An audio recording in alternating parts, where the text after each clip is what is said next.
Hey,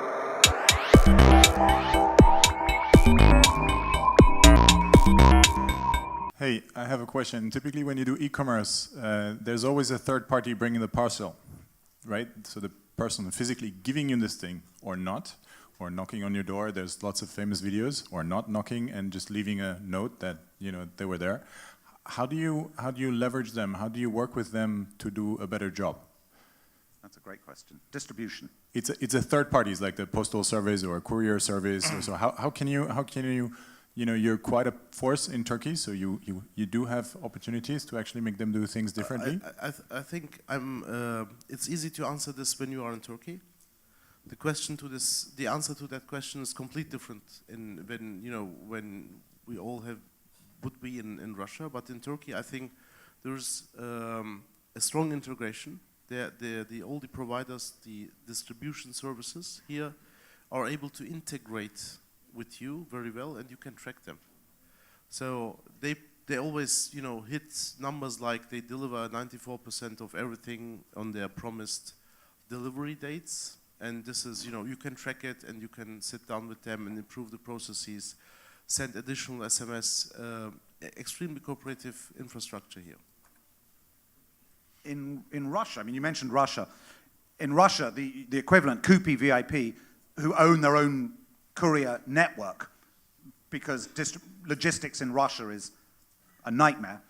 The courier will wait outside while you try the goods on, and if they don't fit or you don't like them, the courier will take them back immediately. Because it's so because otherwise the consumer has to do it, and it's very expensive for the consumer to do that. So that's a hell of a, I mean, one of the joys of owning your own distribution network. It's very expensive. It's a huge expense, of course. I think there are two e-commerce models in developing countries. It's the Russian one. It's the Turkish one. Just explain that. Yeah, and everything else is between them. So the Russian one is you have a very bad payment system. Yeah, terrible. You don't have usually you don't have credit cards. It's delivery, cash on delivery. Cash on delivery. Yeah.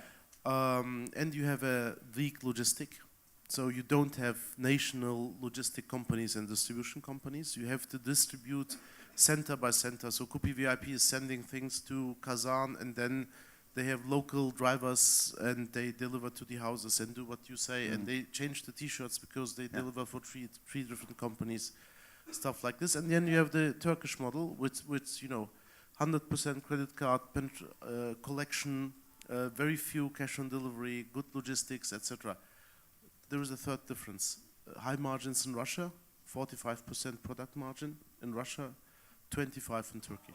Right. That's 25. That's 25 in Turkey in average here. 25 to 30 and 40 to 45, which is significant, really significant. And these are the basic two e-commerce environments. And everybody else, you know, Poland is a little bit closer to Turkey, and Romania is a little bit closer to Russia, Middle East is closer to Russia, etc., is something in between.